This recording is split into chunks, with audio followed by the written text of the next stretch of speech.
가수 정준영과 최종훈 등 이른바 정준영 단톡방 일행들이 줄줄이 징역형을 선고받은 가운데 버닝썬 게이트로 사건의 중심에 있던 승리는 각종 혐의에도 구속을 면하면서 군입대를 할 가능성이 높아졌습니다. 지난 13일 검찰은 서울중앙지법 형사합의 29부 심리를 열린 결심 공판에서 정준영과 최종훈에게 각각 징역 7년과 징역 5년을 구형했는데요. 그리고 소녀시대 유리의 친오빠로 알려진 권 씨를 포함해 클럽 버닝썬 MD였던 김모 씨, 연예기획사 전 직원 허모 씨에게 각각 징역 10년을 구형했습니다. 이들은 2016년 1월 강원도 홍천, 3월 대구에서 술에 취한 여성을 집단 성폭행한 혐의 등으로 구속 기소되는데요. 정준영은 2015년 말 연예인들이 참여한 메신저 대화방에서 여성들과 성관계한 사실을 밝히며 몰래 촬영한 영상을 전송하는 등 11차례에 걸쳐 불법 촬영물을 유포한 혐의도 받고 있습니다. 정준영과 최종훈 등이 일부 결백을 주장하며 형량에 대한 부당함을 호소하고 있는 가운데 사실상 버닝썬 사태의 중심이자 각종 혐의에도 구속을 피한 승리의 행보에 이목이 쏠리고 있는데요. 지난 5월 경찰은 2015년 일본인 투자자 일행에게 성매매를 알선하고 같은 해 자신도 성매매를 한 혐의, 그리고 버닝썬의 자금 5억 3천만 원을 횡령한 혐의로 승리에 대한 구속영장을 신청했습니다.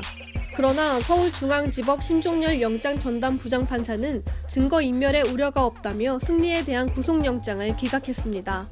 뿐만 아니라 승리는 지난 9월 양현석 전 YG 엔터테인먼트 대표와 함께 미국 라스베이거스의 한 호텔 카지노 등을 드나들며 상습적으로 도박을 한 혐의와 도박 자금을 조달하는 과정에서 미국에서 달러를 빌리고 국내에서 원화로 갚는 환치기 수법을 썼다는 의혹을 받았는데요.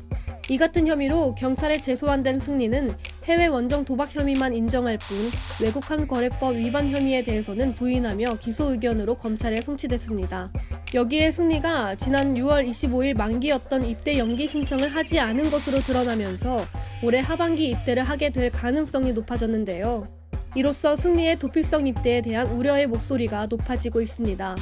승리가 입대하게 되면 법적으로 어떤 처벌을 받게 될지에도 이목이 쏠리고 있는데요.